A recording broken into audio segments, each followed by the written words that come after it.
চুয়াডাঙ্গায় টানা 4 দিন ধরে দেশের সর্বোচ্চ তাপমাত্রা রেকর্ড করা হয়েছে।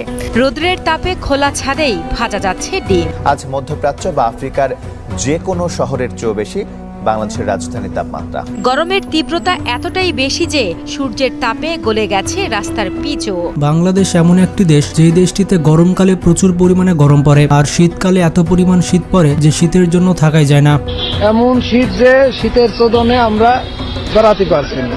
তবে বাংলাদেশের সব জেলাতে কিন্তু সমানভাবে গরম পড়ে না। বাংলাদেশে এমন কিছু জেলা রয়েছে যেই জেলাগুলোতে আপনি গরমের জন্য থাকতেই পারবেন না। উত্তর তো রোদের কারণে, গরমের কারণে পাট বাড়াচ্ছে না। এই জেলাগুলোকে বাংলাদেশের সব থেকে গরম জেলা বলা হয়। গরমের সময় এই জেলাগুলোতে এত পরিমাণ রোদ পড়ে যে আপনি রাস্তাতে কোনোভাবে বের হতে পারবেন না। আপনি যদি গরম সহ্য করতে না পারেন তাহলে ভুলেও এই জেলাগুলোতে যাবেন না, আর আপনি যদি ভুলেও এই জেলাগুলোতে চলে যান তাহলে আপনি ডিম্পোজ হয়ে বাসায় চলে আসবেন। তো বাংলাদেশের সব থেকে গরম জেলা কোনটি তা জানতে হলে ভিডিওটি শেষ পর্যন্ত দেখতে থাকুন। তো 6 নম্বর অবস্থানে রয়েছে ঢাকা। আজ মধ্যপ্রাচ্য বা আফ্রিকার যে কোনো শহরের চেয়েও বেশি বাংলাদেশের রাজধানীর তাপমাত্রা। চৈত্রের শেষ ভাগ থেকেই প্রচণ্ড তাপদাহে বিপর্যস্ত জনজীবন। বাংলাদেশের সব থেকে হিটওয়েভ ডিস্ট্রিক্টের মধ্যে 6 নম্বরে থাকবে ঢাকা জেলা। যদিও ঢাকা ডিস্ট্রিক্টের তাপমাত্রা 40 ডিগ্রির নিচেই থাকে, তবে যেহেতু ঢাকা জেলা একটি ঘনবসতিপূর্ণ জেলা, তাই অসংখ্য মানুষের বসবাসের কারণে ঢাকা জেলায় সৃষ্টি হয় ভ্যাপসা গরম। আর গরমকালে যদি আপনি ঢাকাতে যান তাহলে চেষ্টা করবেন এক স্থান থেকে অন্য স্থানে যাওয়ার জন্য রিক্সা কিংবা সিএনজি ব্যবহার করতে। এছাড়া আপনি প্রাইভেট কার কিংবা বাইকের মাধ্যমে ভ্রমণ করতে পারেন। গরমকালে যদি আপনি লোকাল বাসে ওঠেন তাহলে আপনাকে আর ধরে কে। গরমকালে যদি আপনি লোকাল বাসে উঠেছেন তাহলে বাসের মধ্যে আপনি গোসল করে বের হবেন। তাই যদি আপনার বিশেষ কোনো কাজ না থাকে তাহলে গরমকালে কখনোই ঢাকাতে যাবেন না, কারণ ঢাকা অনেক গরম একটি জেলা। এরপর 5 নম্বর অবস্থানে রয়েছে পাবনা। বাংলাদেশের সব থেকে গরম জেলাগুলির মধ্যে 5ম অবস্থানে থাকবে পাবনা। উত্তর তো রোদের কারণে, গরমের কারণে পাট বাড়াচ্ছে না। গরমকাল আসলেই পাবনা জেলার তাপমাত্রা গিয়ে দাঁড়ায় 40 ডিগ্রি সেলসিয়াস, আর সেই সাথে প্রচন্ড গরমে পাবনা জেলার জনগণ অতিষ্ঠ হয়ে পড়ে। বাসাতে যদি কোনো বৃদ্ধ লোক থাকে তাহলে গরমের জন্য আরো বেশি অসুস্থ হয়ে যায়। আপনি যদি গরম সহ্য করতে না পারেন তাহলে গরমকালে পাবনা জেলাতে যাবেন না। পাবনা জেলাতে গরমকালে এত পরিমাণ রোদ পড়ে যে আপনি রাস্তাতে বের হতে পারবেন না। ধানের খেতে পানি নেই, টিকল পানি উঠতে না, আম গাছে সব আম টাম ঝরে যাচ্ছে। এরপর 4 নম্বর অবস্থানে রয়েছে চুয়াডাঙ্গা। চুয়াডাঙ্গায় টানা 4 দিন ধরে দেশের সর্বোচ্চ তাপমাত্রা রেকর্ড করা হয়েছে।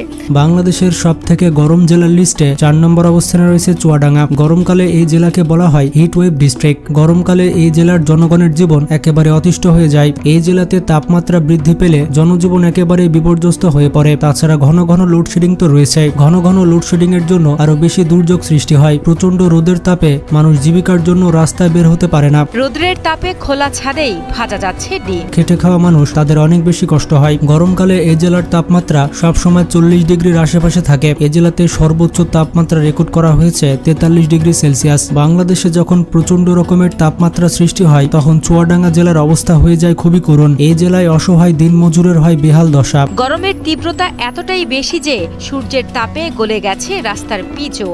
এই জেলাতে এত বেশি গরম পড়ে যে গরমের কারণে মানুষ অসুস্থ হয়ে যায়। তাই আপনি যদি গরম সহ্য করতে না পারেন তাহলে চুয়াডাঙ্গা জেলা ভ্রমণ থেকে বিরত থাকুন। প্রায় 2টা-3টা পর্যন্ত প্রচুর তাপ থাকছে চুয়াডাঙ্গায় এরকম। এরপর 3 নম্বর অবস্থানে রয়েছে যশোর। আজকে 41.2 ডিগ্রি সেলসিয়াস সর্বোচ্চ তাপমাত্রা রেকর্ড করা হয়েছে যশোরে। বাংলাদেশের সব থেকে গরম জেলার মধ্যে 3 নম্বরে থাকবে যশোর। গরমকালে যশোর জেলার অবস্থা হয়ে যায় খুবই করুণ। এই জেলাতে এতটাই গরম পড়ে যে শিশু এবং বৃদ্ধরা গরম সহ্য করতে না পেরে হসপিটাল কিংবা ক্লিনিকে ভর্তি হয়। গরমকালে প্রচন্ড তাপদাহে পড়তে থাকে পুরো যশোর জেলা। বাংলাদেশে অন্য সকল জেলায় গরমকালে বৃষ্টি হলেও যশোর জেলাতে বৃষ্টির পরিমাণ খুবই কম। এর কারণে যশোর জেলার মানুষের জীবন হয়ে ওঠে অনেক দুর্বিষহ।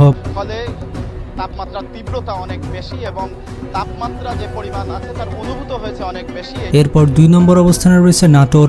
বাংলাদেশের সব থেকে গরম জেলাগুলির মধ্যে নাটোর থাকবে 2 নম্বর অবস্থানে। নাটোরের লালপুরকে বলা হয় বাংলাদেশের সব থেকে গরম জায়গা। গরমকালে নাটোর জেলাতে এত বেশি গরম পড়ে যে আপনি রাস্তায় ঠিকমতো দাঁড়াতেই পারবেন না, এবং নাটোরের গড় তাপমাত্রা থাকে 40 ডিগ্রি সেলসিয়াস। গরমকালে এই জেলার মানুষের অবস্থা অনেক খারাপ হয়ে যায়। প্রচন্ড রোদের তাপে মানুষের স্কিন পুড়ে যায় আর মানুষ অসুস্থ হয়ে পড়ে। এরপর 1 নম্বর অবস্থানে রয়েছে রাজশাহী। বাংলাদেশের সবথেকে গরম জেলা বলা হয় রাজশাহীকে। যেমনটা জানেন, রাজশাহী জেলা আমের জন্য বিখ্যাত এবং এই জেলাটি বাংলাদেশের সবথেকে পরিষ্কার জেলা। গরমকালে রাজশাহী জেলার তাপমাত্রা থাকে 40 ডিগ্রির উপরে। প্রতিদিন যদি 40 ডিগ্রি তাপমাত্রা হয় তাহলে সেই জেলার মানুষ কি কষ্টে জীবনযাপন করে তা হয়তো আপনি বুঝতে পারছেন। গরমকালে রাজশাহী জেলাকে গরম চুলা বললেও ভুল হবে না। গরমের কারণে এই জেলার সাধারণ মানুষের জীবন একেবারে কাহিল হয়ে পড়ে। গরম এবং রোদের কারণে তারা রাস্তায় বের হতে পারে না এবং জীবিকাও নির্বাহ করতে পারে না। রাজশাহী জেলার সর্বোচ্চ তাপমাত্রা রেকর্ড করা হয়েছে 45.1 ডিগ্রি সেলসিয়াস। এই তাপমাত্রাতে রাস্তায় ডিম পড়লে ডিম পোজ হয়ে যাবে।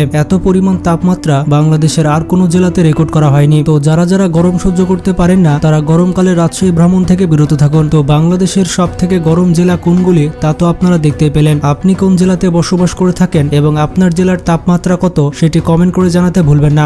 আপনাদের কমেন্টের মাধ্যমে বোঝা যাবে যে কোন জেলার তাপমাত্রা সবথেকে বেশি। ভিডিওটি ভালো লাগলে বন্ধুদের সাথে শেয়ার করতে পারেন। এইরকমই ইন্টারেস্টিং সব ভিডিও পেতে আমাদের চ্যানেলটি সাবস্ক্রাইব করে পাশে থাকা বেল আইকনটি ক্লিক করে দিন। তো ভালো থাকবেন, নিজের খেয়াল রাখবেন। আল্লাহ হাফেজ।